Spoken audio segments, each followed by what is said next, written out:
পথে জ্যাম হওয়াতে সামনের গাড়িগুলো একে একে আটকে আছে। সবাই বিরক্ত বেশ। কিছুক্ষণ পরে জানা গেল সামনের রাস্তা আটকানো। সেখানে নাকি দুই পক্ষের মারামারি হচ্ছে এমপি ইলেকশন নিয়ে। সাধারণ অনেক মানুষ এটা শুনে ভয় পেয়ে যায়।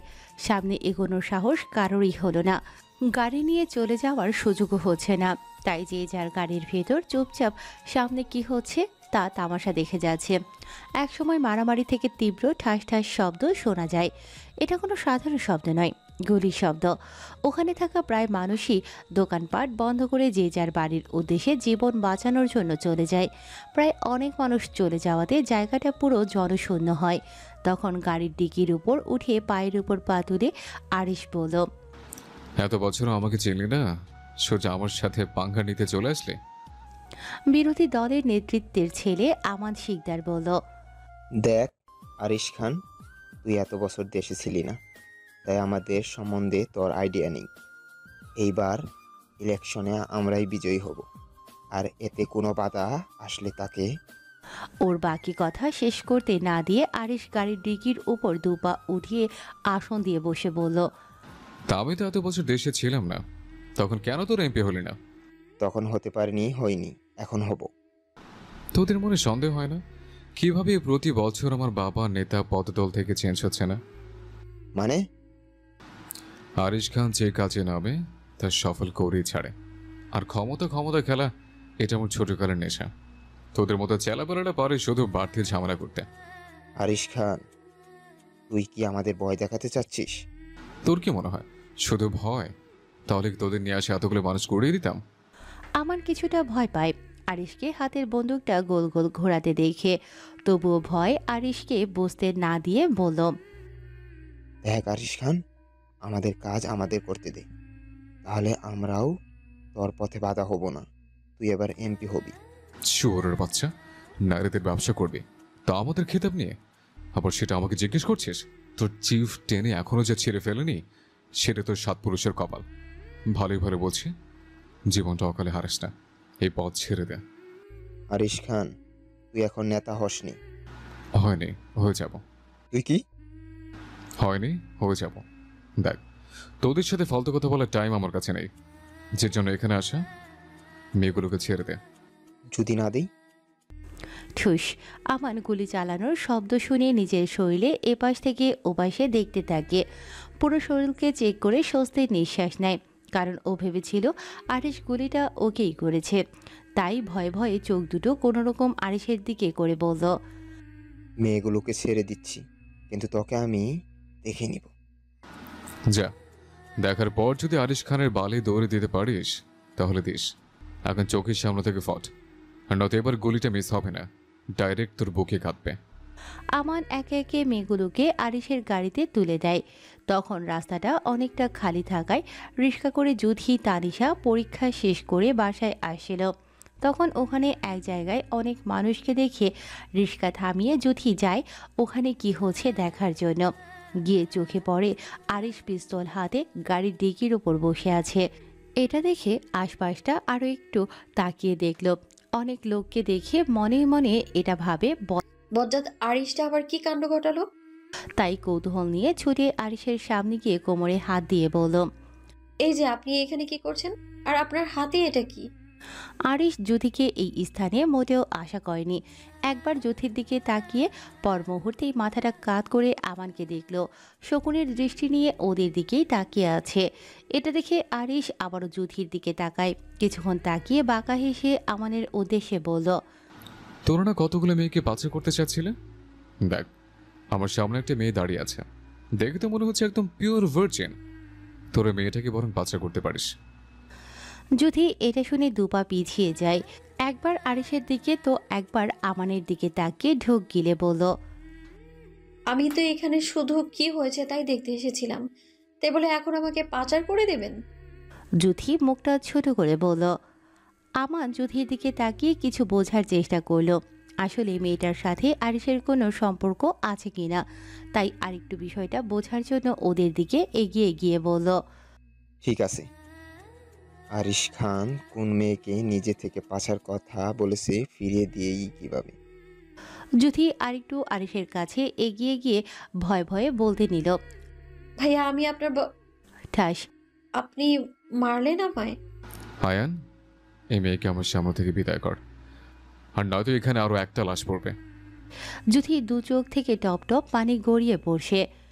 আয়ান দৌড়ে জুথির কাছে এসে ওর এক হাত ধরে রিস্কার দিকে যেতে যেতে বলল, এই তুই এখানে এলে কিভাবে বোন? তাছাড়া যেখানে ঝামেলা সেখানে তোকে কেন আসতে হবে? নিজেও মরবি, সাথে আমাকেও মারবি? কিন্তু ভাইয়া উনি। একদম চুপ কর, এখানে বসে আর একটা কথা যেন তোর মুখ থেকে না শুনি। গাড়ি করে দিচ্ছি, সোজা বাড়ি যাবি।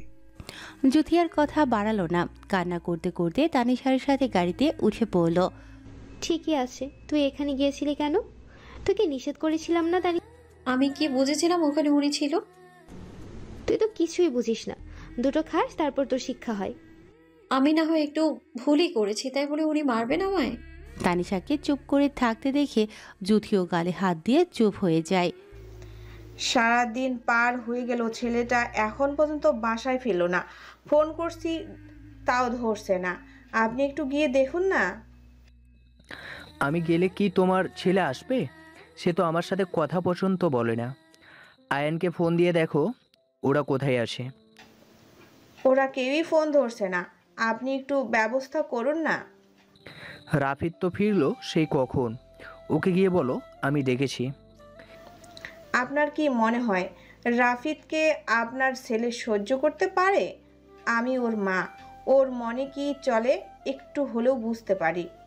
সে তো আমার সাথে কথা বলে না, তাহলে কি আমার সাথে আসবে? বারবার আপনি এক কথা বলছেন কেন? আপনি জেসে গেছেন আমার ছেলেকে একবারও মানানোর জন্য। আমার ছেলেটা একটু রাগী, কিন্তু সে আপনাকে ভীষণ ভালোবাসে, সম্মান করে। বললেন সানজিদা খান। সাফওয়ান খান কিছুটা রাগী কণ্ঠে বলল। সাফওয়ান খান দীর্ঘ নিঃশ্বাস ছাড়েন। উনি কোন মুখ নিয়ে ওনার ছেলেকে মানাতে যাবেন? সেদিন কি ওনার ছেলের কথা উনি শুনেছিলেন? একদমই শোনেননি, বরং সবার বিরুদ্ধে গিয়ে ছেলেকে শাস্তি দিয়েছিলেন। ওনার মনে পড়ে সেদিনের কথা। 7 বছর আগে রাদীপ জুথি ছাদে বসেই খেলছিল। মূলত সেখানে আয়ান, ইভা, ফারি ও রোদ ছিল। মনি 3 বছরের থাকায় সে নিজের মায়ের কাছেই ছিল, আর বাকি সবাই মিলে এক জায়গায় বসে ট্রুথ অ্যান্ড ডেয়ার খেলছিল। খেলতে খেলতে এক পর্যায়ে বোতলের মুখ রাদীপের দিকে পড়ায় সবাই মিলে ওকে ডেয়ার দেয়, এখান থেকে কাউকে কোলে নিয়ে তাকে পুরো ছাদে ঘুরতে হবে। ব্যাস, ডেয়ার দেওয়ার সাথে সাথে রাদীপ জুথির কাছে এসে ওকে কোলে তুলে নেয়, কারণ রাদীপ ওখানে সবার থেকে ওকে বেশি পছন্দ করত। তাছাড়া আরও বড় কারণ ও সবার ছোট ছিল। 10 বছরের ছিল জুথি, 11 বছরের ছিল ফারি, 13 বছরের ছিল ইভা, 14 বছরের ছিল রোদ, 16 বছরের ছিল আয়ান, আর রাদীপ ছিল 20 বছরের। তাই পছন্দ অনুযায়ী রাদীপ জুথিকেই বেছে নেয়। কোলে নিয়ে কিছুক্ষণ হাঁটার পরেই আরিশও ছাদে আসে। ওরা সবাই ছাদে আছে এটা শুনে এসে তার বিয়ে করা বউকে অন্য কারো কোলে উঠতে দেখে মাথাটা রাগে আগুন হয়ে ওঠে। দাঁত কিরবির করে গিয়ে রাদীপের কোল থেকে থাবা মেরে জুথিকে নামিয়ে ওখানে বসে জুথির দুগালে ঠাস ঠাস দুটো থাপ্পড় মেরে ওর হাত ধরে টানতে টানতে ছাদ থেকে নিচে নিয়ে এসে সোজা ওর রুমে নিয়ে যায়, গিয়ে দরজা ভেতর থেকে বন্ধ করে দেয়। তুই আমার কি হস? বোন হইতো। তোর সাথে আমার কিছুদিন আগে কি হয়েছিল? বিয়ে হয়েছিল। তাহলে তোর আর আমার সম্পর্কে কি হয়? কেন, ভাই বোনের? আরিশের এমনিতেই মেজাজটা আগুন ছিল, এখন ভাই বোন শব্দটা শুনে দাঁত কিরমির করে। জুথির চুলের মুঠি পেছন থেকে শক্ত করে ধরে ঠোঁট দুটো চেপে ধরে বলল, স্বামী বুঝিস? স্বামী হই তোর। বিয়ে হয়েছে না তোর? তাহলে পরপুরুষের সাথে কি তোর? কেন ওর করে উঠেছিস? আমি কি ইচ্ছে করে উঠেছি? হিসকি দিয়ে কথাটা বলল। তুই কোলে না উঠলে কি তোকে জোর করে উঠাতে পারতো? আমাকে মারবেন না, সত্যি বলছি। আমি কোনোদিনও রাদীপ ভাইয়ের কোলে উঠবো না। করবো না, যাবো না, খেলবো না। এই কথাগুলো শুনতে শুনতে আমার মাথাটা ঝালাপালা হয়ে গেল। কিন্তু আজ আর আমি তোর এই কথা বলছি না। আজ তোকে এমন শাস্তি দেব যা তোর মৃত্যুর আগ পর্যন্ত মনে থাকবে। আগুন চোখে কথাগুলো বলল। জুথি আরিশের কঠিন কথা শুনে জোরে জোরে কান্না করে বলল, আপনাকে আমার ভীষণ ভয় লাগছে, প্লিজ এখান থেকে আমায় যেতে দিন আপনি। আরিশ জুথির কান্নায় পাত্তা দিল না, নিজের মদন করে খাটের পাশে রাখা ছোট টেবিলের ডয়ার খুলে দাঁড়ালো, কিছু একটার মতো বের করলো। ডান হাতে নিয়ে বাম হাতের আঙুলের উপর এপিট ওপিট করে বাঁকা হাসল, আর চোখে যুথির দিকে তাকিয়ে ডেভিল হাসি দিয়ে ওর একদম কাছে চলে যায়। এটা দেখে যুথি ভয় পেয়ে আরো দুপা পিছিয়ে গিয়ে বলল, আমি কিন্তু সবাইকে ডাকবো, জোরে জোরে চিৎকার করবো, আমি বলে দিলাম। ও আচ্ছা তাই, তো রাখ না দেখি কি আজকে তোকে আমার পক্ষ থেকে বাঁচে। আমি ওনার সাথে কথা বলে আপনি সবসময় এমন কেন করেন? আয়ন ভাইয়া তো আমার ভাই হয়, রাদীপ ভাইয়ার মতো। কই আয়ন ভাইয়ার সাথে খেললে কথা বলে তো আপনি এমন করেন না। আরিশ সব কথা শুনল, তবে ওর কানে একটা কথাই বারবার বাজলো, ওনার সাথে শব্দটা। তাই তেড়ে গিয়ে পরপর দুটো থাপ্পড় দিয়ে বলল, খুব শখ রাদীপের মতো ছ্যাঁচড়াকে উনি বানানোর, তাই না? তোকে তো আমি। আরিশ বড় বড় নিঃশ্বাস ফেলে আবারও বলল, ওই বালি তোকে করে নিয়েছিল, তাই না? তোর কোমর, তোর পেট ওই নরম হাতে স্পর্শ করেছিল, তাই না? ঠিক আছে, তোর যে যে জায়গায় স্পর্শ করেছে তোর সেসব জায়গা আমি ছিন্ন ভিন্ন করে দেব। আরিশের কথাটা বলতে দেরি, কিন্তু যুথির বেডের কাছের জামাটা ছিঁড়ে হাতের ধারালো ব্লেড দিয়ে পোজ দিতে দেরি হলো না। পেট থেকে ঝরঝর করে রক্তের পাশাপাশি ব্যথা অনুভব করতেই যুথি চিৎকার করে ওর মা, বড় আম্মু, বড় আব্বুকে ডাকছে। ছোট্ট হাত দিয়ে পেটের কাটা জায়গায় চেপে ধরে অবরত জোরে জোরে কান্না করছে। যুথির চিৎকার শুনে রাদীপের পাশাপাশি বাড়ির প্রত্যেকটা মানুষ আরিশের বন্ধ দরজার সামনে জড়ো হয়। ভেতর থেকে যুথির কান্না ও চিৎকার শুনে সানজিদা খান বলেন, আরিশ দরজা খুলো, মৌকে বের করো, ও চিৎকার করে কান্না করছে। আরিশ, তুমি একদম ওর গায়ে হাত দিবে না। ওনার পাশাপাশি সাফওয়ান খানও ডাকাডাকি শুরু করলেন, কিন্তু আরিশ দরজা খুলল না, বরং যুথির পেটে পোজ দিয়েও শান্তি হয়নি ওর। পরপর দুটো পোজ বসায় যুথির পেটে। যুথির আবারও চিৎকার শুনে আরিশ ড্রয়ার থেকে কস্টেপ বের করে ওর মুখে লাগিয়ে দেয়, সাথে যুথির চুলের মুঠি পেছন থেকে শক্ত করে ধরে শাসিয়ে বলল, এখন তো শুধুমাত্র পেট কাটলাম, তোকে তো এখন আগুনে পোড়াবো। পেটের কাটা জায়গাগুলোতে তীব্র ব্যথা ও সেই স্থান থেকে রক্ত ঝরে যুথির হাত, জামাসহ সমস্ত পেট রক্তে লাল হয়ে গেছে। ওর মুখে টেপ থাকায় কোনো কথা বলতে না পারায় শব্দ করে আরিশকে বোঝানোর চেষ্টা করলো সে যেন তার সাথে এমনটা না করে, কিন্তু আরিশ শুনছে না। উন্মাদের মতো লোহা মেজ দিয়ে গরম করে যুথির হাতের তালুতে চেপে ধরে। যুথি ব্যথায় চিৎকার পর্যন্ত করতে পারছে না, চোখ দুটো দিয়ে শুধু অনবরত পানি ঝরছে। যুথির অসহায় চোখ দুটো আরিশের দিকে তাকিয়ে আছে। একসময় মুখে টেপ লাগানো থাকায় পাশাপাশি অতিরিক্ত কান্নার জন্য নাকে সর্দি আটকে যায়, যে কারণে শ্বাস নিতে না পারায় হাতের ব্যালেন্স ছেড়ে দিয়ে সেন্সলেস হয়ে মেঝেতে পড়তে নিলেই আরিশ তার মৌয়ের রক্তাক্ত শরীরটা বুকের সাথে আঁকড়ে ধরে। ওর দিকে তাকিয়ে দেখে তার বাচ্চা বউটার রক্তে পুরো শরীর মাখো মাখো হয়ে গেছে। ওর রাগ কিছুটা কমে আসে, চোখ দুটো স্থির হয় যখন দেখে তার মৌয়ের কান্নারত চুপসে যাওয়া মুখখানা। আরিশ যুথির মুখ থেকে কস্টেপটা খুলে দেয়, ওভাবে কিছুক্ষণ তাকায় আদলের দিকে।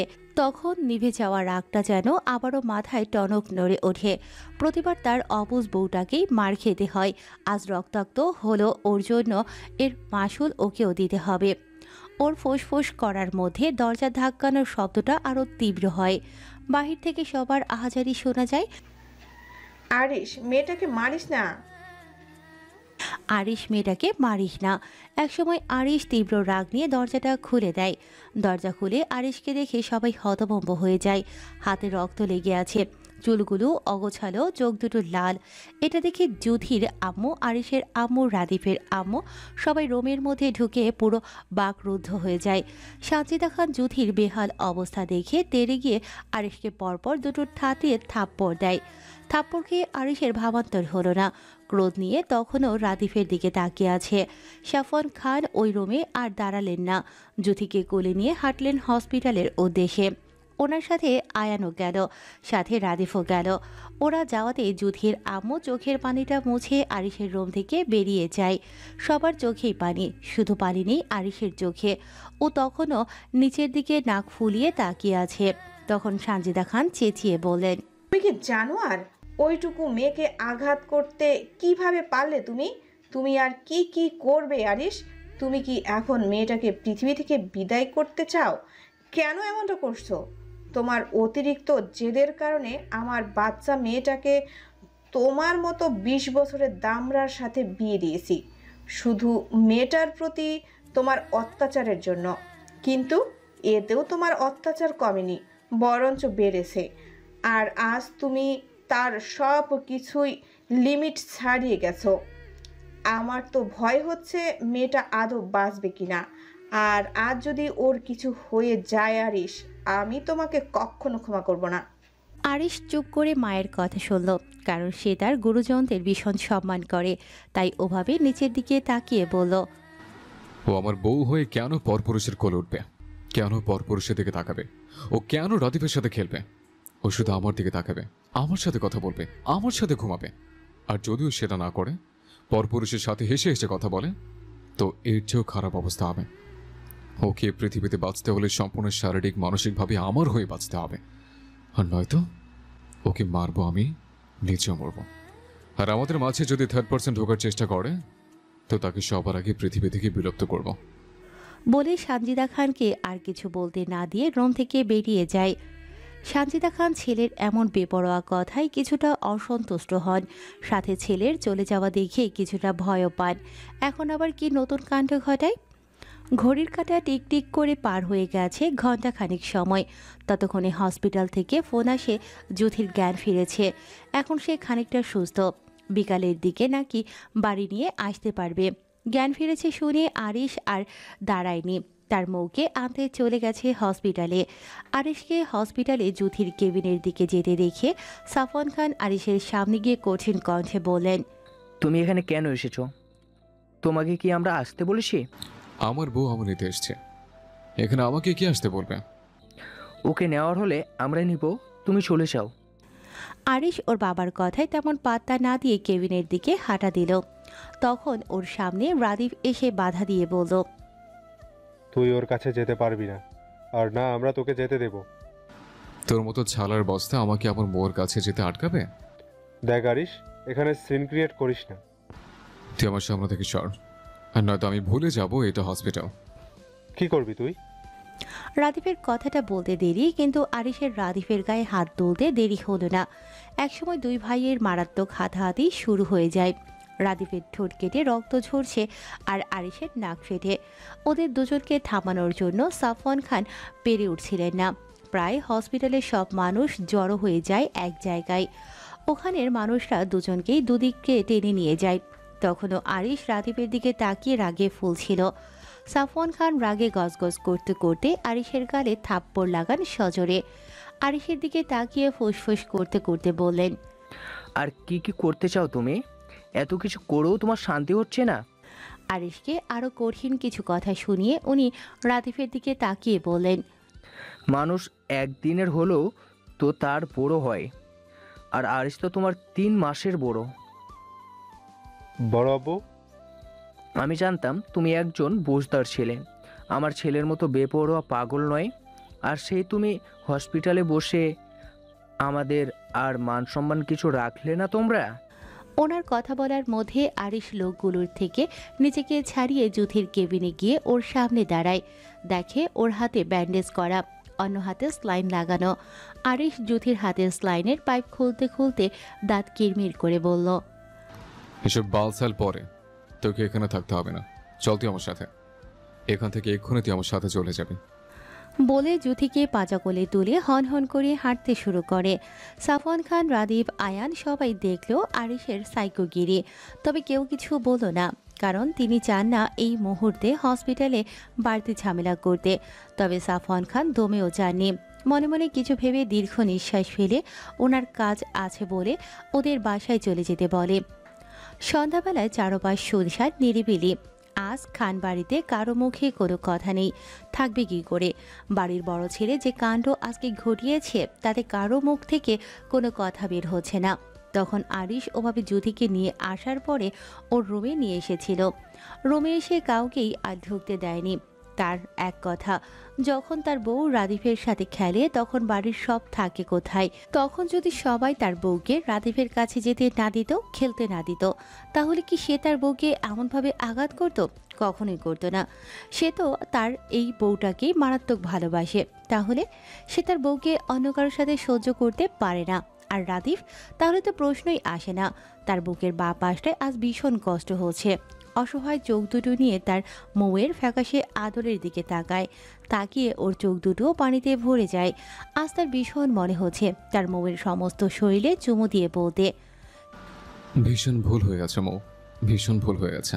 কিন্তু আফসোস, যা করে ফেলেছে সেটা তো এখন আর ঠিক করতে পারবে না।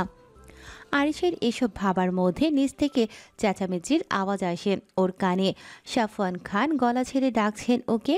ওর কিছুটা বিরক্তি লাগে, তবুও রুম থেকে বের হয়ে নিচে নামার জন্য। খানবাড়ির আঙিনায় আজ যেন নিস্তব্ধতার চাদর বিছানো। প্রতিটি দেয়াল যেন নিঃশব্দে কিছু বলছে। বাড়ির পরিস্থিতি নীরবতা এমনভাবে নেমে এসেছে যেন শব্দ ও সাহস হারিয়ে পালিয়েছে কোথাও। আর এই সব কিছুর মূল ঊর্ধ্ব হচ্ছে খানবাড়িতে এই প্রথমবার পুলিশ এসেছে, তাও বাড়ির ছেলেকে গ্রেফতার করতে। সবাই এটা দেখে কিছু বলার ভাষা খুঁজে পাচ্ছেন না। পারবেন কিভাবে? বাড়ির বড় কর্তা সাফওয়ান খান নিজে পুলিশ নিয়ে এসেছেন, এখানে কার বা কী বলার থাকতে পারে? সবাই শুধু তাকিয়ে আছেন সাফওয়ান খান মূলত কী করতে চায় সেটা দেখার জন্য। আরিশ তখন বাবার ডাকে নিচে এসে সবার মতো অনেকটাই অবাক হয়। পুলিশের দিকে তীক্ষ্ণ দৃষ্টিতে তাকিয়ে সাফওয়ান খানের দিকে তাকিয়ে প্রশ্ন করল, ওনারা এখানে কি করছে? আমি ওনাদের নিয়ে এসেছি। কেন? তোমাকে তাদের হেফাজতে পাঠাতে। হোয়াট? না বোঝার তো কিছু নেই। দিন দিন তোমার যে মানসিক ট্রামা, এটা সহ্য সীমার বাহিরে। তোমার কাজকর্ম দিনের পর দিন নিরীপহীন অসহীন হয়ে উঠছে। সহ্যের সীমা পেরিয়ে যাচ্ছে আজকাল। উনি এটুকু বলে থেমে আবার বলেন, তাই আমি ভেবেচিন্তে সিদ্ধান্ত নিয়েছি ওনারা তোমাকে তাদের হেফাজতে নিয়ে যাবেন। তুমি যেখানে কিছুদিন থাকবে, তুমি সেখানে কিছুদিন থাকবে। যেদিন তুমি স্বাভাবিক অবস্থায় ফিরবে ওনারা তোমাকে সেদিন ছেড়ে দিবেন। আব্বু, তুমি সব কি বলছো? ভেবে বলছো? না ভেবে তো আমি তাদের বাড়িতে নিয়ে আসিনি, তাই না? অবশ্যই সবার ভালোর কথা ভেবে চিনতে নিয়ে এসেছে। ওনার কঠিন কণ্ঠে বলা কথা শুনে সানজিদা খান চোখের পানি ছেড়ে দিয়ে আহাজারি কণ্ঠে বললেন, আপনি এসব কি বলছেন? ছেলে ভুল করেছে মানলাম, তাই বলে বাড়ির ছেলেকে এখন পুলিশের হেফাজতে পাঠাতে চাচ্ছেন? দেখো, আমার মুখের ওপর কেউ কথা বলুক এটা আমার কোনোদিনও পছন্দের ছিল না। আমি যেটা করি সেটা ভেবে চিন্তাই করে। তাই বলে? ওনাকে বাকি কথাটুকু শেষ করতে না দিয়ে সাফওয়ান খান হাত জাগিয়ে থামিয়ে দিয়ে বললেন, ওসি সাহেব, ওকে নিয়ে যান। ওসি সাহেব সাফওয়ান খানের কথায় ওনাদের কিছু লোক দিয়ে আরিশের সামনে গিয়ে ওর হাত ধরে হাঁটতে নিলে আরিশ হাত দুটো মুঠো করে শক্ত কণ্ঠে বাবার উদ্দেশ্যে বলল, আব্বু, তুমি এটা ঠিক করছো না। ওনাদের বলো আমার হাত ছাড়তে। সাফওয়ান খান ছেলের কথা শুনলেন, তবে কোনো উত্তর করলেন না। অন্যদিকে মুখ করে তাকিয়ে রইলেন। ওনাকে অন্যদিকে তাকিয়ে থাকতে দেখে আরিশ আবারও বলল, আব্বু প্লিজ, ওনাদের ছাড়তে বলো আমাকে। আমি সত্যি আমার মৌকে অমনভাবে আঘাত করতে চাইনি। তুমি তো জানো আমি আমার মৌকে অন্য কারোর সাথে সহ্য করতে পারি না। তখন আয়ান ওর বড় আব্বুর নিকট অসন্তুষ্ট গলায় বলল, বড় আব্বু, ভাইয়া তো ভুল করেছে, তাই বলে ভাইকে এভাবে শাস্তি দিবে? ওনাদের ভাইকে ছেড়ে দিতে বলো প্লিজ বড় আব্বু। সাফওয়ান খান তখনও একই রকম অন্যদিকে তাকিয়ে রইলেন। আয়ানের কথাকে পাত্তা দিল না। আরিশ ওর বাবাকে কিছু বলতে না দেখে পুলিশের দিকে ঘুরে হাত ছাড়াতে ছাড়াতে বলল, ছাড়ুন আমার হাত। আমার মৌকে এখানে একলা রেখে কোথাও যাব না আমি।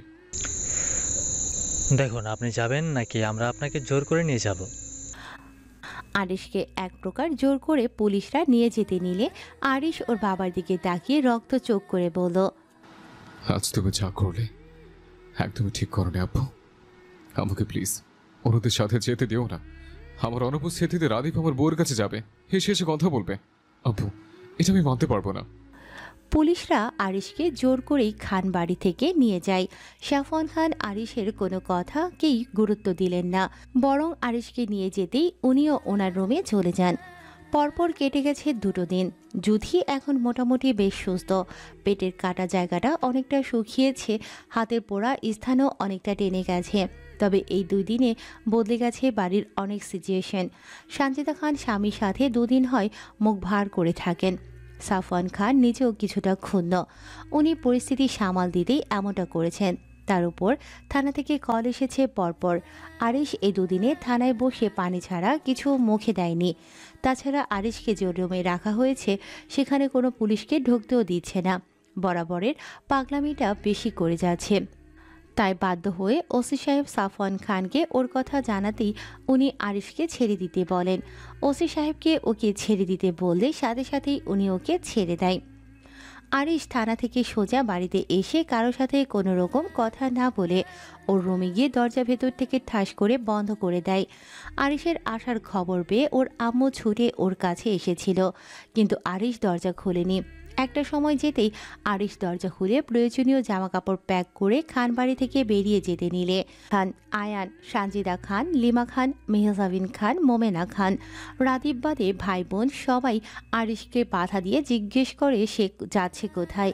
কিন্তু আরিশ কারো কথায় উত্তর করল না। নিজের মতো করে খানবাড়ি থেকে বেরিয়ে যেতে যেতে সবার উদ্দেশ্যে শুধু একটা কথাই বলল, যে বাড়ির ছেলেকে তার নিজ পিতা পুলিশের আয়ত্তে পাঠায় সেই বাড়িতে আমি থাকবো না, আর না কোনোদিন এই বাড়িতে ফিরবো। আর আমাকে বাধা দেওয়ার চেষ্টা তোমরা কেউ করবে না, কারণ আমি যা বলি সেটা করি। আরিশের মেজো চাচা মাহমুদ খানও সেজো চাচা সাইফুল খান ও ওকে বাধা দেওয়ার চেষ্টা করে, কিন্তু সে কারো কোনো বাধা না মেনে নিজের মতো করে রাগ দেখিয়ে চলে যায়। এতে বেশ খুশি হয়েছিল রাদীপ, কারণ সেটা বোঝা গিয়েছিল তার কোনো ভাবান্তর ছিল না। সানজিদা খান রীতিমতো কান্নাকাটি শুরু করে দেয় ছেলেকে চলে যেতে দেখে। সাফওয়ান খানও কম চেষ্টা করেননি আরিশকে আটকানোর, কিন্তু আরিশ বাড়ি ছেড়ে যাওয়াতে সবাইকে বলে গেলেও ওনাকে বলে যায়নি, আর না যুথিকে দেখা দিয়ে গিয়েছে। সাফওয়ান খান নিজ স্ত্রীকে বোঝান ছেলের রাগ কমলে বাড়ি ফিরে আসবে, হয়তো এখন রাগ করে কোনো বন্ধুর বাড়ি গিয়েছে। স্ত্রীও স্বামীর কথায় কিছুটা হলেও মনকে বোঝান ছেলে বাড়ি ফিরবে। দিনের পর দিন কেটে মাস হয়ে যায়, খান বাড়িতে ফিরেনি আরিশ। সাফওয়ান খান খোঁজ নিলে জানতে পারেন ছেলে দেশে নেই, সুইজারল্যান্ড গেছে। তাছাড়া আরিশ ইউনিভার্সিটি অফ জেনেভাতে ইংরেজি সাবজেক্টের পাশাপাশি পলিটিক্স সায়েন্স সাবজেক্টের রাজনৈতিক তত্ত্ব বিষয়ে ছোটকাল থেকে অভিজ্ঞতা থাকায় পাশাপাশি তার ভার্সিটি ইংলিশ সাবজেক্টে IELTS এ 7.7 পায়। তাই সে এই 2 ইংলিশ পলিটিক্স সায়েন্স সাবজেক্টে স্কলারশিপ পেয়েছিল। তাছাড়া তার সুইজারল্যান্ডের ভিসা ছিল, তাই খুব সহজেই সে সুইজারল্যান্ড চলে যায়। সাফওয়ান খান অনেক চেষ্টা করেছিল ছেলের সাথে যোগাযোগ করার, কিন্তু বরাবর উনি ব্যর্থ। ছেলের সুইজারল্যান্ড যাওয়ার খবর শুনে সানজিদা খান প্রায় অসুস্থ হয়ে পড়েছিলেন। ওই যে কথায় আছে না, যার যায় সেই বোঝে, আর তার সকল দোষ গিয়ে পড়ল যুথির কপালে। যেই সানজিদা খান যুথিকে অনেক ভালোবাসতেন, ছেলের চলে যাওয়াতে যুথির ওপর কেমন মন উঠে গেল ওনার। কেমন সব বিষয়ে কিছু হলে খিটখিট করত, পাশাপাশি ওর মাও খিটখিট করত। যেমন টুকটাক কাজ থেকে শুরু করে সব ওর উপর পড়ত। ওই যে পেয়ে বসলে চেপে ধরে, হয়তো পরিস্থিতির জন্য নয়তো অন্য কোনো কারণে। আরিশ চলে যাওয়ার প্রায় 2 মাস পরেই রাদীপও অ্যাকাউন্টিং সাবজেক্টে সুইজারল্যান্ড স্কলারশিপ পায়। এতে বাড়ির সবাই বেশ অবাক হয়েছিল, কারণ রাদীপের কোনো স্কলারশিপ পাওয়ার ওয়ে নেই। তবুও যখন স্কলারশিপ পায় বাড়ির সবাই বেশ খুশি হয়েছিল। সবাই আগ্রহ নিয়ে রাদীপকে সুইজারল্যান্ড অ্যাকাউন্টিং সাবজেক্ট পড়াতে পাঠায়। রাদীপও পরিবারের কথা মতো অনিচ্ছা থাকা সত্ত্বেও বাহিরে পড়তে যায়। সেই 2 ভাই আবারও একই স্থানে স্থাপিত হয়েছে, কিন্তু তাদের দুজনের গন্তব্য আলাদা। দুজন একই স্থানে থাকলেও দুজন 2 জায়গায়, যেন কারো ছায়া কারো পছন্দ নয়। বর্তমান সাফওয়ান খান এগুলো ভেবে দীর্ঘ এক নিঃশ্বাস ফেলেন। সেদিন যদি পুলিশকে টাকা দিয়ে ছেলেকে তাদের সাথে না পাঠাতো, সেদিন যদি আর একটাবার ছেলের কথা শুনত, তাহলে হয়তো তাদের বাবা ছেলের সম্পর্কটা এমন অবনতি হতো না।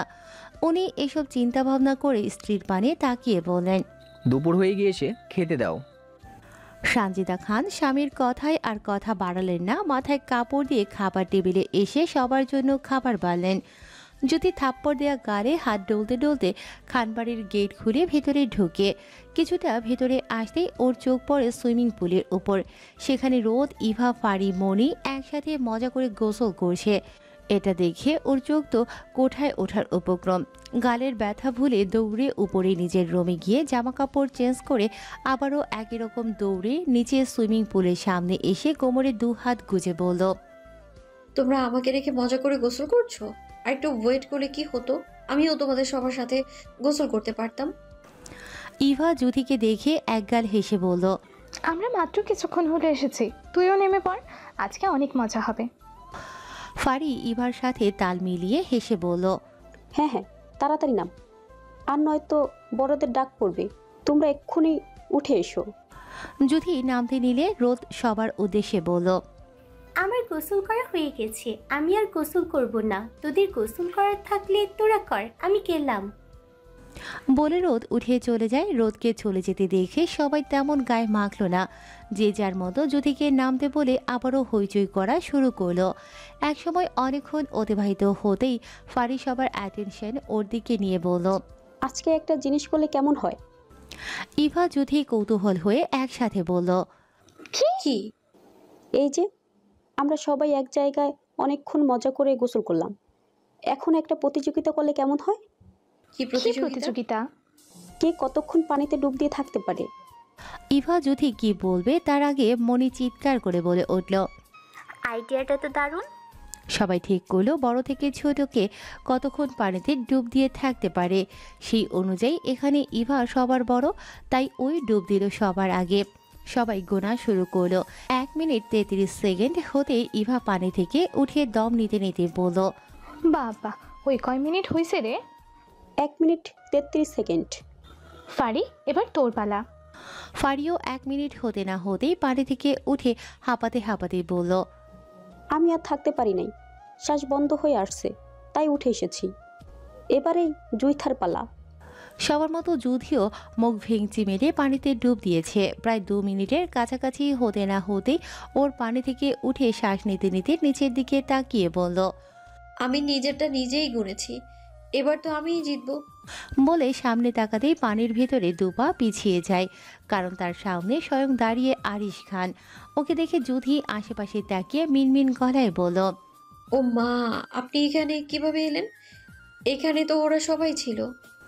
এটা বলে উঠে যেতে নিলে আরিশ যুধির পা হাত ওর পিঠের দিকে ঘুরিয়ে চেপে ধরে একদম ওর কাছে নিয়ে আসে।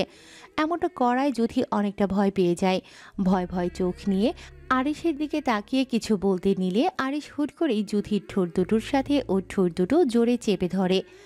যুধি আরিশের এমন কাণ্ডে কিছুটা বোকা মনে যায়। ওর থেকে নিজেকে ছাড়ানোর জন্য ছোটাছুটি করার চেষ্টা করে।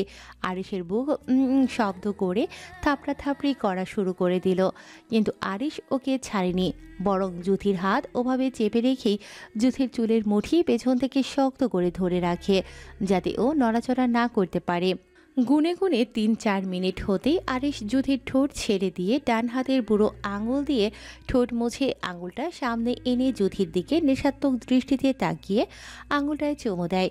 অতপর আবারও যুধিকে নিজের কাছে এনে ঘাড়টা একটু নিচু করে যুধির ঘাড়ে গলায় একের পর এক চুম্বন করতে থাকে। আরিশের এমনটা করায় যুধি জোরে জোরে ঘন ঘন নিঃশ্বাস নিতে নিতে আরিশকে ঠেলে সরাতে চেয়ে বলল, আমায় যেতে দিন, সহ্য করতে পারছি না, প্লিজ যেতে দিন আমায়। তোকে দেখলে আমিও নিজেকে কন্ট্রোল করতে পারি না বল, এখন একটু সহ্য করো না, তারপরে ছেড়ে দেব। যুধি আরিশের এমন অসভ্যের মতো কথা শুনে গায়ের যত শক্তি ছিল ততটা প্রয়োগ করেই জোরে ধাক্কা দেয়। আরিশ সজ্ঞানে না থাকায় পানির ভেতর কিছুটা পিছিয়ে যায়। আরিশ নিজের কাজে সফল হতে না পেরে রাগী চোখ করে যুধির দিকে তাকিয়ে ওর দিকে তেড়ে যেতে নিলে ওর চোখ পড়ে সামনের দিকে। সাথে সাথে ও এক হাত দিয়ে যুধির মাথাটা পানির নিচে চেপে ধরে, অন্য হাত দিয়ে মাথার চুল ঝাড়ার ভান করে অন্যদিকে তাকায়। ততক্ষণে রাদীপ তীক্ষ্ণ চোখে আরিশের দিকে তাকাতে তাকাতে বাড়ি থেকে বের হয়। রাদীপকে আর চোখে বের হতে দেখে পানির নিচ থেকে যুধিকে টেনে ওর বুকের কাছে ওঠায়। জুথি পানি খেয়ে কাশতে কাশতে চোখ দুটো পুরোই লাল হয়ে যায়। আরিশ এটা দেখে অন্যদিক ফিরে মুখ চেপে হাসে। জুথির এক সময় কাশি থেমে আসলে ভ্যা করে কান্না করে দিয়ে আরিশের বুকে রাগ কমাতে জোরে জোরে কিলঘুষি দিতে শুরু করে। একসাথে এতগুলো কিলঘুষি দিয়ে শান্ত হয়ে বসলো। অসভ্য লুচ্চা লোক বলে আরিশকে ঠেলে ধপধপ পা ফেলে ওখান থেকে উঠে চলে আসে। আরিশ তার বউকে চলে যেতে দেখে এবার একটু শব্দ করেই হেসে দেয়। তখন জুথি ওখান থেকে রেগে মেগে এসে জামা কাপড় চেঞ্জ করে সোজা ফারির রুমে যায়। গিয়ে দেখে ফারি হেসে হেসে ফোনে কথা বলছে। এটা দেখে তো জুথি আরও খেপে যায়। তেরে গিয়ে কান থেকে ফোনটা নিয়ে ঠাস করে কেটে দিয়ে চোখ বড় করে তাকিয়ে বলল, তখন তোরা আমাকে না বলে রেখে এসেছিলি কেন? ভাইয়া তখন আমাদের ওখান থেকে চলে আসতে বলেছিল, তাই তো আমরা চলে এসেছি। আমাকে নিয়ে আসবি না? তোকে কিভাবে নিয়ে আসবো? তুই তো পানির নিচে ডুব দিয়েছিলি। অসভ্য মাইয়া, জানো আমার সাথে ওই অসভ্য লোকটা কি করেছে? ফারি জুথির কথায় কৌতূহল নিয়ে দু হাত দু গালে দিয়ে বলল, কি করছে রে? উনি আমাকে জুথি বলতে নিয়েও থেমে যায়। জুথিকে অর্ধেক বলে বলে থেমে যেতে দেখে ফারি তাড়া দিয়ে বলল, বাকিটুকু বল। জুথি মাথা চুলকিয়ে আমতামতা করে বলল, কিছু না, যাই আমি। বলে ভোদর। ফারি জুথিকে যেতে দেখে মুখ টিপে হাসল। সময়টা সূর্য ডুবে ঠিক সন্ধ্যা 7টা। চারপাশে লালচে আবরণ কমে গিয়ে অন্ধকার হয়ে গেছে। ফারি জুথি এতক্ষণ ছাদে বসে আড্ডা দিয়ে সন্ধ্যা হওয়ার সাথে সাথে যে যার রুমে চলে যায়। রুমে যেতেই রাদীপের ডাকে ওরা দুজনেই নিচে আসে। জুথিকে আসতে দেখে রাদীপ মুস্কি হেসে বলল, তোর তো কালকে পরীক্ষা নেই তাই না? যেহেতু তোর কালকে পরীক্ষা নেই, আমরা সবাই বাইরে ঘুরতে গেলে কেমন হবে? রাদীপের কথায় রোদ, ফারি, ইভা, মনি সবাই রাজি হয়ে যায়। যদিও বাহিরে ঘুরতে যাওয়ার কথা শুনে কোনো কিছু না ভেবেই হ্যাঁ বলে দিল। ব্যাস, সবার উত্তর হ্যাঁ হওয়াতে রাদীপ তো ভীষণ খুশি। তাই সবাই রাতে প্রকৃতি দেখতেই বের হবে ঠিক করলো। যেই ভাবা সেই কাজ, যে যার রুমে খুশি মনে রেডি হতে চলে যায়। সবার অবস্থান গুলশান লেক পার্কে। সন্ধ্যাবেলায় মনোমুগ্ধ হিমেল বাতাস, সাথে রোমান্টিক পরিবেশ, চারিদিকে ঝিলিক বাতির সংমিশ্রণ, যেটাতে পরিবেশের ভিউকে আরও বাড়িয়ে দিচ্ছে। আশেপাশে অনেক দোকানপাটও রয়েছে। সবাই চারপাশের প্রকৃতির সৌন্দর্য অনুভব করতে ব্যস্ত। আর জুথি তো মহা খুশি। এই 7 বছরে ওর মনে হয় না কেউ ওকে রাতের বেলায় ঘুরতে নিয়ে এসেছে। যদিও সে দিনে ঘুরতে বের হয়েছে, তাও সব সময় আয়ান ওকে নিয়ে আসতো, আবার কিছুক্ষণ ঘুরিয়ে সাথে করে নিয়ে যেত। আজ সন্ধ্যাবেলায় আসতে পেরে তো কোনো কথাই নেই। সবাইকে রেখে সে একলা একলা ঘুরতেই ব্যস্ত। প্রায় আধা ঘন্টা খানেক সময় যেতে না যেতে কোত্থেকে আরিশ স্পিডে বাইক নিয়ে এসে জুথির সামনে দাঁড়াতেই জুথি দুপা পিছিয়ে যায়। আরিশের রাগী চোখ দুটো দেখে জামার 2 সাইড শক্ত করে মুঠ করে ধরে। তখন ওর কানে আসে গম্ভীর কণ্ঠে বলা কিছু বাক্য। এক্ষুনি বাইকআউট। না, আমি আপনার সাথে যাব না। যাবে কিনা সেটা তো জিজ্ঞেস করিনি, গাড়ি তুলতে বলেছে। দেখুন, আমরা সবাই ঘুরতে এসেছি, আপনি। ঠাস। আমি তোকে কথা বাঁচাতে বলেছি? বাইক থেকে নেমে চেঁচিয়ে বলল। ওর চেঁচামেচির আওয়াজ শুনে রাদীপ সহ সবাই এক জায়গায় জড়ো হয়। রাদীপ জুথির চোখে পানি দেখে জুথির দুবাহু পেছন থেকে ধরে কাছে নিয়ে বলল, তুই এখানে কি করছিস? আরিশের রাদীপের কথায় তেমন ভাবান্তর হলো না। ওর চোখ রাগী দৃষ্টি নিয়ে তাকিয়ে আছে রাদীপের ধরে রাখা জুথির কাঁধের দিকে। আরিশের দৃষ্টি সবার চোখের আড়াল হলেও ফারির চোখ এড়ায়নি। তাই আস্তে করে জুথির পাশে গিয়ে রাদীপের কাছ থেকে ওকে ওর কাছে এনে দাঁড় করায়। আরিশকে দেখে রোদ তো মহা খুশি। সবাইকে সাইড কাটিয়ে ওর সামনে গিয়ে বলল, আরে আরিশ, তোমাকে তো বাড়িতে পাওয়াই যায় না, সারাদিন রাজনীতি নিয়ে ব্যস্ত থাকো। সে যাই হোক, এখন এখানে এসে ভালোই করেছো। এখন আমি তোমার সাথে বাইকে ঘুরবো। আরিশের রাগে এমনি ঘর পুড়ছিল। রোদ এসে এখন আবার আরিশ বলে আলো পোড়া দিল। আরিশ কোনো কথা না বলেই রোদের গালেও ঠাস করে একটা থাপ্পড় বসিয়ে বলল, হাই, তোর ছোট আমি? আরিশকে? হ্যাঁ, গনে গনে তো 7 বছরের বড় আমি, তাই ভাইয়া বলে ডাকবি বলছিস? রোদ এত জোরে থাপ্পড় খেয়ে ফুপিয়ে কান্না করে বলল, আর কিছুদিন পর এমনিতেই তো তোমাকে এই নামে ডাকবো, তাই তো এখন আরিশ রোদের বাকি কথাটুকু শেষ করতে না দিয়ে তেরা কণ্ঠে বলল, আমার সামনে থেকে সর, তোর সাথে কথা বলতে আমি এখানে আসিনি। কিন্তু আমি তো তা যাবি নাকি আরো একটা খাবি? রোদ আরিশের ধমকে দুপা পিছিয়ে ফুপিয়ে কান্না করতে করতে আর চোখে একবার জ্যোতির দিকে তাকিয়ে মনে মনে ফুঁসতে থাকলো, সাথে মনে মনে বিড়বিড় করলো, এর শোধ আমি তোর উপরে বাড়ি গিয়ে নেব। আরিশের সামনে থেকে রোদ সরে যেতেই ও জ্যোতির কাছে গিয়ে ওকে পাজা কোলে তুলে বাইকের সামনের দিকটায় বসিয়ে নিজেও বাইকে উঠে ততক্ষণে বাইক স্টার্ট দিয়ে ফুল স্পিডে ওখান থেকে চলে আসে। অনেকটা পথ আসতেই জ্যোতি আরিশকে খিচে শক্ত করে জড়িয়ে ধরে, কারণ সে শুনশান একটা রাস্তায় এসে গাড়ির স্পিড আরও জোরে করায় জ্যোতির বুকটা কেমন কেঁপে ওঠে, কারণ সে এত স্পিডে গাড়িতে কখনো চলেনি, বাইকে তো আরও না। ঘন ঘন নিঃশ্বাস নিতে নিতে আরিশের পেছন থেকে টি শার্ট খামচে ধরে চোখ মুখ খিচে কোনো রকম বলল, প্লিজ একটু আস্তে চালান না, আমার ভয় লাগছে তো। আরিশ এটা শুনে যেন আরও একটু জেগে বসলো, বাইকের স্পিডটা আরও বাড়িয়ে দিল, কারণ বাইকের স্পিড যদি একটু বাড়ে তাতে যদি তার বউ এভাবে জড়িয়ে ধরে তাহলে বাইকের স্পিড বাড়ানোই ভালো। একসময় একটা শুনশান নিরিবিলি জায়গায় এসে বাইকটা থামায়। বাইক থামাতে যুথি আস্তে করে আরিশের থেকে সরে বাইক থেকে নেমে দাঁড়ায়। যুথি নামতেই আরিশও নেমে যুথিকে রেখে সোজা সামনের দিকে হাঁটতে থাকে। এটা দেখে যুথি তো ভ্যাবাচাকা খেয়ে যায়। এই কুলাঙ্গার বেটা আমাকে একলা রেখে এই রাত্রিবেলা কোথায় যাচ্ছে? মনে মনে আরও কিছু বিড়বিড় করে, জেদ ধরে ওখানেই দাঁড়িয়ে থাকে। সেও এই অসভ্য লোকের পিছু পিছু যাবে না, কিন্তু অনেকক্ষণ হয়ে যাওয়াতে আরিশকে আসতে না দেখে মনে মনে কিছুটা ভয় অনুভব করে। তাই ও আরিশ যেদিকটায় গেছে ছোট ছোট পায়ে সেদিকটায় হাঁটা শুরু করে। কিছু দূর যেতেই দেখে আরিশ বসার মতো একটা কংক্রিট ব্রেঞ্চে মাথাটা নিচের দিকে করে বা হাত দিয়ে কপালে ধরে বসে আছে। আরিশকে এভাবে দেখে ওর যতটুকু মনে হলো আরিশ রাগ কমাতে এমন মাথা নিচু করে বসে আছে। আরিশ এমন অনেকক্ষণ থাকার পরে যখন যুথির অস্তিত্ব অনুভব করে মাথাটা তুলে সামনের দিকে তাকিয়ে ভাঙা গলায় গাইতে শুরু করে, ऐसा लगता है क्यों तेरी आंखें जैसे आंखों में मेरी रह गई, कभी पहले मैंने ना सुनी जो ऐसी बातें कह गई, तू ही तू है तो हर तरफ मेरे है तुझसे परे, मैं जाऊँ कहाँ मेरे दिल मुबारक हो, यही तो प्यार है मेरे दिल मुबारक हो, यही तो प्यार है।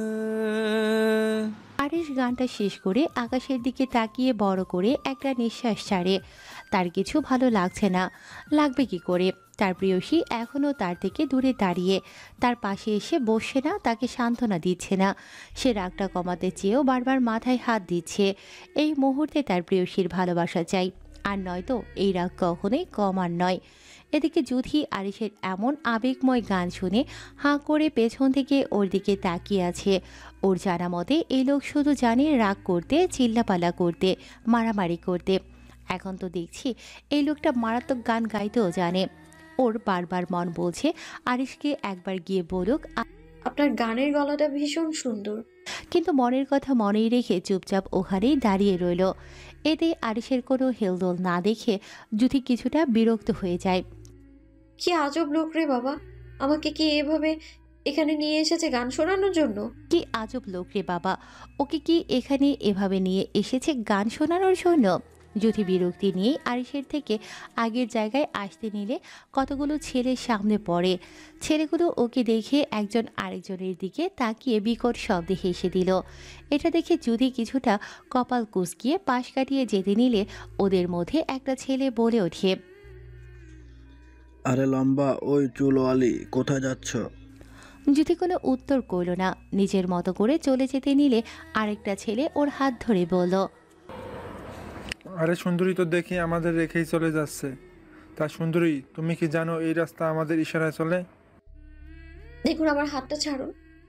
বাহ, মেয়েটা বয়সটা তো মেয়েটা মতোই হট দেখছি। ওর কথায় তাল মিলিয়ে পাশের ছেলেটা বলে, আর এই ফিগারটা দেখেছিস? দেখে তো বয়স বেশি মনে হচ্ছে না, সাথে পোশাক দেখে তো মনে হচ্ছে বলক বাড়ির মেয়ে। হুম, হ্যাঁ ঠিক বলছিস। তা তোমার নাম কি? জুথি ছেলেগুলোর থেকে ছাড়া পাওয়ার জন্য হাত মোছড়ানোর মধ্যে পেছন থেকে আরিশ গম্ভীর কণ্ঠে বলল।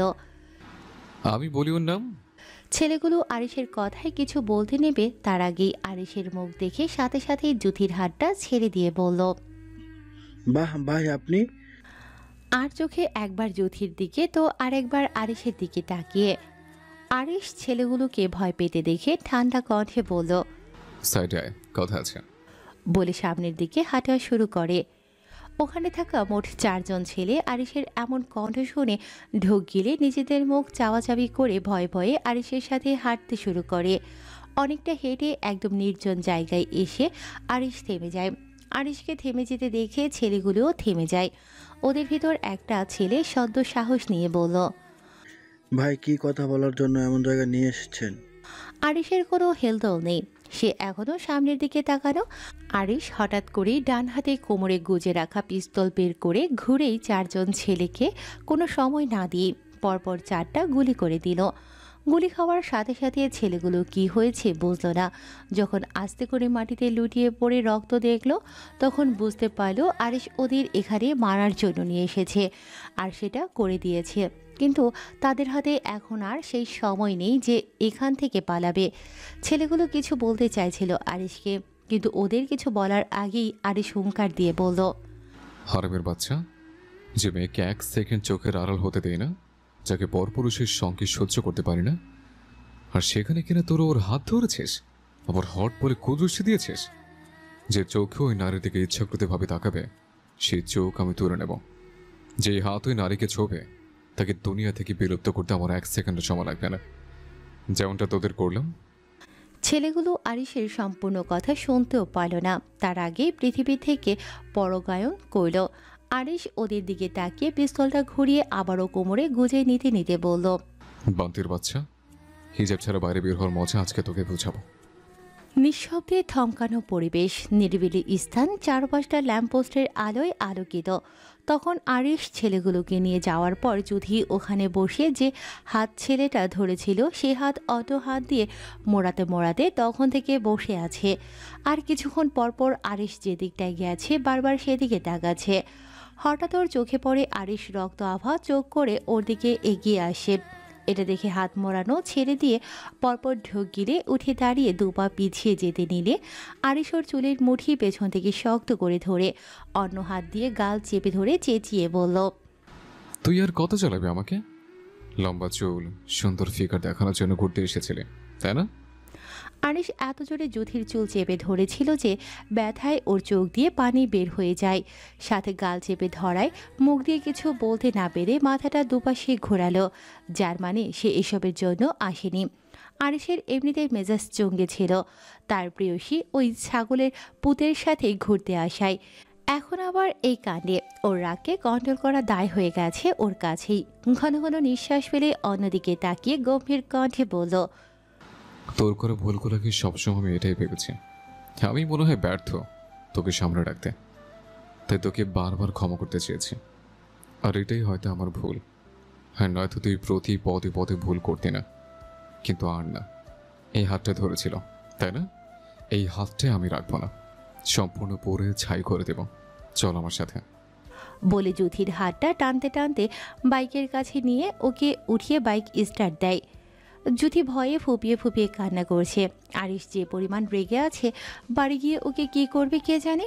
এইসব ভাবছে আর ভয়ে ফুপিয়ে উঠছে। সময়টা রাত 8টা, দিনের ঘরে। খানবাড়ির সবার স্থান এখন বসার ঘরে। বাড়ির কর্তাদের অফিস থেকে প্রায় ফেরার সময় হয়েছে, তাই বাড়ির কর্তীরা সবাই এক জায়গায় বসে খোশ গল্পের আড্ডা বসিয়েছে। এই তো কিছুক্ষণ হয় রাতে ফিরে যে যার রুমে গেছে। যদিও সানজিদা খান জিজ্ঞেস করেছিলেন জুথির কথা, তখন ফারি আগ বাড়িয়ে বলেছিল আরিশ ভাইয়ের সাথে আছে। আরিশ ভাইয়ের সাথে আসে। এতে সানজিদা খান মনে মনে বিরক্ত হলেও ছেলের কথা ভেবে মুখে কিছু বলেনি, বরং সবাইকে যে যার রুমে যেতে বলেছিলেন। ওনার কথায় বাকিরা আর কেউ কথা বাড়ায়নি, যে যার মতো করে গল্প করতে শুরু করলেন। ওনাদের কথাবার্তা বলায় এক পর্যায়ে আরিশকে জুথির হাত ধরে টানতে টানতে ভিতরে আসতে দেখে মেজো চাচি লিমা খান বললেন, আরে আরিশ, তুমিও কি এভাবে নিয়ে আসছো কেন? ওনার কথা শুনে সবাই দরজার দিকে তাকিয়ে দেখে জুথিকে টেনে নিয়ে আসার দৃশ্য।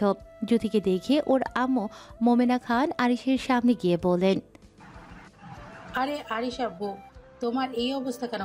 নিশ্চয়ই এই অলক্ষণে মেয়েটা কিছু করেছে, তাই না? আরিশ কারো কথায় উত্তর করল না। নিজের মতো করে জুথির হাত টেনে উপরে সিঁড়ি দিয়ে উঠতে নিলে সানজিদা খান কড়া কণ্ঠে বলেন, আরিশ, তোমাকে ঠিক লাগছে না। আর এভাবে পাগলের মতো করছো কেন? এই মেয়ের হাত ছাড়ো। আরিশ তার মায়ের কথায় ওখানে দাঁড়ায়, পেছন ঘুরে না তাকিয়ে মায়ের কথার সম্মান রাখার জন্য নম্র কণ্ঠে বললেন, দেখো আম্মু, এমনিতে অনেকবার নিজেকে কন্ট্রোল করার চেষ্টা করেছে, কিন্তু আমি ব্যর্থ আম্মু। এখন আমাকে আর রাগিও না, আমাকে আমার মতো থাকতে দাও। আর নয়তো এবার আমি একা নয়, এই বাড়তি প্যারাকে আমার সাথে নিয়ে যাব। বলে আগের মতো জুথির হাত টানতে টানতে ওর রুমের দিকে চলে গেছে। সানজিদা খান আর কথা বাড়ালেন না। ওনার এই ঝামেলাগুলো মোটেই সহ্য হয় না। ওনার ছেলেটা দিন দিন কেমন বেপরোয়া উন্মাদ হয়ে গেছে, কারো কথা এখন আর তেমন শুনতে চায় না, নিজের মন মতো চলে। আরিশ এমনটা ছিল না। দেশে থাকাকালীন আরিশ আর কারো কথা শুনুক আর না শুনুক, ওর মায়ের আর ওর আব্বুর কথা সবসময় শুনতো। কিন্তু দেশে ফেরার পর আরিশ কেমন বদলে গেছে, সেই চেনা আরিশ আর এই আরিশের অনেক পার্থক্য। ছেলেকে কিছু বলতেও পারছেন না, আবারও যদি ওনাদের ছেড়ে চলে যায়, এসব চিন্তা করে উনি সোফার উপর বসে দীর্ঘ নিঃশ্বাস ছাড়েন। আরিশ জ্যোতিকে ওর রুমে এনে ঠাস করে দরজাটা ভেতর থেকে বন্ধ করে। জ্যোতিকে বিছানার উপর ধাক্কা মেরে ফেলে দিয়ে খাটের পাশে ছোট্ট টেবিলের ড্রয়ার থেকে মাঝারি লোহার মতো লম্বা কিছু একটা বের করে ম্যাচ জ্বালিয়ে আগুনের উপর ধরে। এটা দেখে জ্যোতি আরও জোরে কান্না করে দিয়ে বলল, প্লিজ আমার সাথে এমনটা করবেন না, আমার হাত পোড়াবেন না প্লিজ, তাহলে আমি পরীক্ষা দিতে পারবো না। পরীক্ষার কথা আগে মনে ছিল না? ওর দিকে না তাকিয়ে লোহাটা গরম করতে করতে আরিশ জুথির কোনো কথা শুনছে না দেখে জুথি ভয়ে বিছানার এক কোণে গুটিসুটি দিয়ে বিছানার চাদর খামছে ধরে। ফুপিয়ে ফুপিয়ে ভয় ভয়ে চোখে আরিশের দিকে তাকিয়ে কান্না করছে। আরিশের লোহাটা গরম করা হয়ে গেলে আগুন থেকে সরিয়ে দেখে সেটা দিয়ে সাদা সাদা ধোঁয়া উঠছে। এটা দেখে আরিশ বাঁকা হেসে জুথির দিকে তাকিয়ে ঠান্ডা কণ্ঠে বলল, এদিকে। আরিশের বলা দুটো কথা যেন জুথির বিছানায় খামছে ধরা হাত দুটো কেঁপে ওঠে। তাই একদম খাটের কোণে আরও গুটিসুটি দিয়ে নিচের দিকে তাকিয়ে ফোপাচ্ছে। আরিশ জুথির নড়চড় না দেখে গম্ভীর কণ্ঠে বলল, কি হলো? কাছে আসতে বললাম না? জুথি কোনো উপায় না পেয়ে আস্তে বিছানা থেকে নেমে গুটি গুটি পায়ে আরিশের সামনে দাঁড়িয়ে নিচের দিকে তাকিয়ে ভয় ফুপিয়ে কান্না করছে। জুথিকে কাছে আসতে দেখে আবারও গম্ভীর কণ্ঠে বলল, তোর হাত দে, লোহাটা ঠান্ডা হয়ে যাচ্ছে তো। জুথি আরিশের ভয়ে আরিশ বলার সাথে সাথে ওর ডান হাতটা আস্তে করে ওর সামনে ধরে। জুথি হাত বাড়াতেই আরিশ জুথির হাতটা মুঠোর মধ্যে নিয়ে বলল, এত নরম কোমল হাতটা ধরার জন্যই পারফেক্ট। মানে? এবার নিচের দিক থেকে আরিশের দিকে তাকিয়ে বলল, মানে এটাই, তোর হাত পুড়ব না। আরিশ জুথির হাত পড়বে না শুনে জুথির কিছুটা ভয় কমে, তাই হিসকি দিতে দিতে বলল, সত্যি? তবে একটা শর্ত আছে। কি? এখন এই মুহূর্তে আমাকে ডিপলি জড়িয়ে ধরবে এবং আমি যতক্ষণ পর্যন্ত না ছাড়তে বলবো এভাবেই ধরে থাকবে। যদি রাজি থাকিস তো হাত পড়ব না, আর যদি না। আরিশের সম্পূর্ণ কথাটা জুথি শেষ করতে দিল না। তার আগেই দুপা জাগিয়ে আরিশের গলা জড়িয়ে ধরতে নিলে বিপত্তি বাঁধে জুথি আরিশের লম্বা নিয়ে। কারণ আরিশ 6 ফিট আর জুথি 5 ফিট 2 ইঞ্চি। আরিশ বুঝতে পারে, তাই একটু নিচের দিকে ঝুঁকে যাতে ওর মৌ তাকে জড়িয়ে ধরতে পারে। হলো তাই। আরিশ নিচু হতেই জুথি আরিশের গলাটা জড়িয়ে ধরে। জুথি আরিশের গলা জড়িয়ে ধরতেই আরিশ সোজা হয়ে দাঁড়ায়, তাতে জুথির পা মাটি থেকে অনেকটা উপরে হয়ে গেছে। জুথি আরিশের গলা ধরে ঝুলছে দেখে আরিশ মনে মনে হেসে ও জুথির কোমর জড়িয়ে নিচের সাথে আরও আবদ্ধ করে নেয়। দুজনের এমনভাবে যে কতক্ষণ কেটেছে তা ওরা নিজেও জানে না। একটা সময় জুথি অতিরিক্ত কান্না পাশাপাশি এভাবে অনেকক্ষণ জড়িয়ে থাকায় প্রায় ওভাবেই ঘুমিয়ে গেছে। জুথি আরিশকে জড়িয়ে ধরা গলা থেকে হাতটা পড়ে যেতেই দেখে বুঝতে পারে তার বউ ঘুমিয়ে গেছে। সে আজ ভীষণ সন্তুষ্ট, তার বউ আজ তার বুকে ঘুমিয়েছে, হোক না সেটা জোর করে, তাতে কি যায় আসে। আরিশ আস্তে করে জুথিকে ওর বুকের কাছ থেকে সরিয়ে বিছানায় শুইয়ে দেয়, অতপর চাদরটা টেনে ওর কোমর পর্যন্ত দিয়ে দেয়। ওকে শোয়ানো হয়ে গেলে যখন আরিশ ওর পাশে শোবে তখন ওর ফোনটা বেজে ওঠে। অসময়ে ফোন বেজে উঠতেই আরিশের মেজাজটা আবারও গরম হয়। অনিচ্ছা থাকা সত্ত্বেও ফোনটা হাতে নিয়ে দেখে আয়ান ফোন করেছে। এই টাইমে আয়ানকে ফোন করতে দেখে আরিশ কিছুটা কপাল কুঁচকিয়ে ফোনটা রিসিভ করে। বলার সাথে সাথে আয়ান অস্থির কণ্ঠে বলল, ঝামেলা হয়েছে ভাই, তুমি একটু লেকে আসো তাড়াতাড়ি। আরিশ ততটুকু কথা শুনে ফোনটা কেটে দেয়। অতপর তার ঘুমন্ত বউয়ের দিকে একবার তাকিয়ে ব্যস্ত পায়ে রুম থেকে বেরিয়ে যায়। আরিশকে বাহিরের দিকে বের হতে দেখে সাফওয়ান খান বললেন, এত রাত্রিবেলা তুমি কোথায় যাচ্ছ? সাফওয়ান খানও কিছুক্ষণ হয় বাড়ি ফিরেছেন। বাড়ি ফিরে ওনাদের বাহিরের ব্যবসা নিয়ে মাহমুদ খান ও উনি দুই ভাই মিলে আলোচনা করছিলেন। ওনাদের আলোচনার মূল বিষয় সাইফুল খানও এই সপ্তাহে বাহিরে গেছেন, ওখানের কোম্পানির কতটা লাভ ক্ষতি সেটা নিয়ে ওনাদের আলোচনা। ওনাদের কথা বলার এক পর্যায়ে আরিশকে তাড়াহুড়ো করে বের হতে দেখে উনি উক্ত কথাটা বলেন। তবে ওনার কথার উত্তর করল না আরিশ, ব্যস্ত পায়ে হেঁটে বাড়ি থেকে বের হয়ে গেল। আরিশকে কোনো উত্তর করতে না দেখে সাফওয়ান খান মনে মনে কিছুটা অসন্তুষ্ট হন। সানজিদা খান স্বামীর মুখে ছেলের বাহিরে যাওয়ার কথা শুনে খাবার সার্ভ করার রেখে আরিশকে কিছু বলবেন বলে এখানে এসে দেখে উনি আসার আগেই আরিশ চলে গেছে। উনি এসে আরিশকে না পেয়ে নিঃশ্বাস ফেলে খাবার সার্ভ করতে চলে যায়। আরিশ আয়ানের দেয়া লোকেশন অনুযায়ী বাইক নিয়ে পৌঁছে যায়। আরিশকে আসতে দেখে আয়ান এগিয়ে গিয়ে বলল, ভাই তুমি সে আগের মতো খুন করা শুরু করেছো? আরিশের উপস্থিতিতে ওখানে থাকা 3 জন পুলিশ ওর দিকে এগিয়ে এসে বললেন, আরিশ খান খুন করা 4 জন ছেলের মধ্যে একজন সানভি মিজান খানের ছেলে, আর মিজান খান তো আপনার লোক, তাহলে ওনার ছেলেকে মারতে গেলেন কেন? আরিশ পুলিশের কথায় বাঁকা চোখে ওনার দিকে তাকিয়ে তেরা কণ্ঠে বলল, আমার বলতে আমি আমার বউকে বলছি। আর সবচেয়ে বড় কথা, এই বউ জিনিসটাকে আমি সব কিছুর ঊর্ধ্বে ভালোবাসি। এক কথায় তার জন্য পুরো পৃথিবীর বিরুদ্ধে যেতে পারি। আর যেখানে আমার কলিজার হাত ছেলেগুলো ধরার সাহস করেছে, সেখানে ছেলেগুলো পৃথিবীতে বাঁচার বইয়ে রাখে না। আরিশের কথা শুনে পুলিশ 3 জনের ভেতর একজন বিষম খেয়ে মিনমিন কণ্ঠে বলেন, সামান্য হাত ধরায় আপনি খুন করবেন? ওনার বাকি কথা আরিশ শেষ করতে না দিয়ে আগুন চোখে তেরা কণ্ঠে বলল, আমি কারো কাছে কৈফিয়ত দিতে পছন্দ করি না। আপনার আজ প্রথম, তাই ক্ষমা করে দিলাম। নেক্সট টাইম আর করবো না, কারণ ক্ষমা আমি বারবার আমার বউকেই করি, অন্য কাউকে না। Got it? আরিশের তেরা কণ্ঠ শুনে পুলিশ লোকটা বেকুব বনে যায়। মনে মনে ভাবে, কি ব্যাপার রে বাবা, এমন ছেলেদের এক কথায় বউ খোর বলে। মনে মনে এসব ভেবে বলেন, আসলে খুন করেছে আমি, এখন প্রমাণ মুছে ফেলার দায়িত্ব আপনাদের। বলে ওনাদের উত্তর না শুনে আয়ানকে আসতে বলে ও চলে আসে।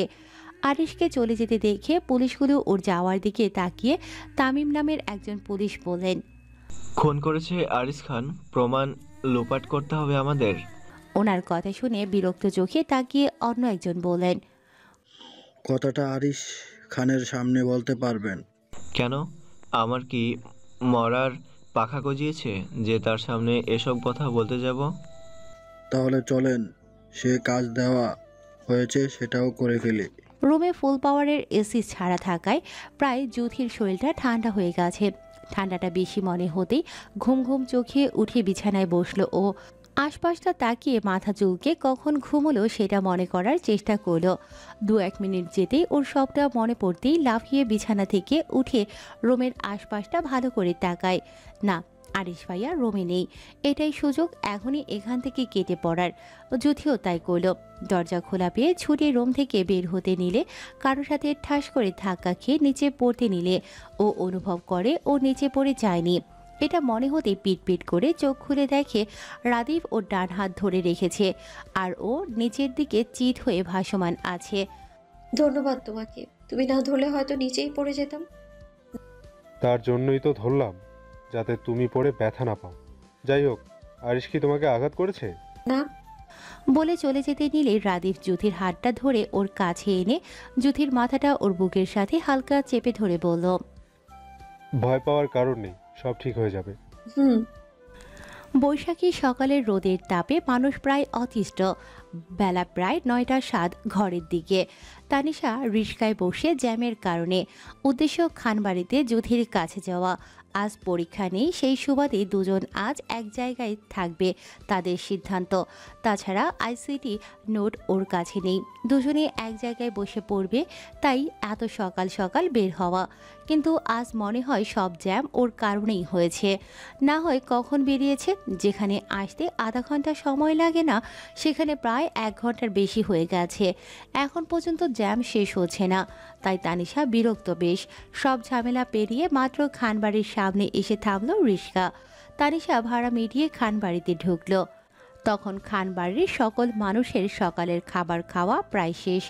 যুথিও সবার খাওয়ার শেষে খাবার খেয়ে মাত্র টেবিল থেকে উঠছিল। তখন তানিশাকে আসতে দেখে দৌড়ে ওর কাছে গিয়ে ওকে জড়িয়ে ধরে মুচকি হেসে বলল, আমার জান পাখিটা তো চলে এসেছে। আর কিন্তু তোর এত লেট হলো কেন? আরে জানো, বলিস না, মেজাজটা তো আর একটু হলেই গরম হয়ে যেত, যদিও এখনো গরম। আরে এত গরম গরম না করে দেরি হয়েছে কেন সেটা বল। আরে আমি তো সকালেই বেরিয়েছিলাম, কিন্তু জ্যামের কারণে এত লেট। তারপর এত কড়া রোদ, তো পুরো অতিষ্ঠ হয়ে যাচ্ছিলাম। এখন একটু পানি খাওয়াবুন। হ্যাঁ, নিয়ে আসছি। বলে রান্নাঘরে ফ্রিজ থেকে পানি আনতে চলে যায়। যুথি যেতে আরিশও ফুল রেডি হয়ে নিচে নামছিল, শার্টের হাতা বড়তে বড়তে। তখন টেবিলের কাছে পেছন ঘুরে তানিশাকে দাঁড়াতে দেখে আশপাশটা আর চোখে দেখে বাঁকা হেসে কাছে গিয়ে বলল, তোকে পেছন থেকে দেখলেও ছুতে ইচ্ছে করে। পুরুষালী কণ্ঠে এমন কথা শুনে তানিশা পেছন ঘুরে তাকায়, কে বলেছে দেখার জন্য। তানিশা তাকাতেই আরিশ 2-3 পা পিছিয়ে অন্যদিকে তাকিয়ে বলল, আস্তাগফিরুল্লাহ, আমার মোয়ের মতো দেখতে এই চাচিকে। আরিশের মুখে চাচির শব্দটা শুনে তানিশা কপাল কুঁচকে আরিশের দিকে তাকায়। তখন আয়ানও নিচে নামছিল। আয়ানের সাথে তানিশার চোখাচোখি হতে তানিশা অন্যদিকে ঘুরে দাঁড়ায়। আয়ান ওদের কাছে এসে তানিশার উদ্দেশ্যে বলল, তুমি কখন এসেছো? আয়ানের মুখে তুমি শুনে আরিশ আয়ানের দিকে তাকিয়ে বলল, কি চাচি? আরে ভাই, ও তানিশা, তোমার চাচি না? কি বলো, ও তানিশা? এবার আরিশ তানিশার দিকে তাকায়, তাকিয়ে দেখে তার মৌয়ের সাথে এই মেয়ের সম্পূর্ণ মিল। তানিশাকে দেখা হলে আয়নের দিকে তাকিয়ে বলল, তোর পছন্দ খারাপ না,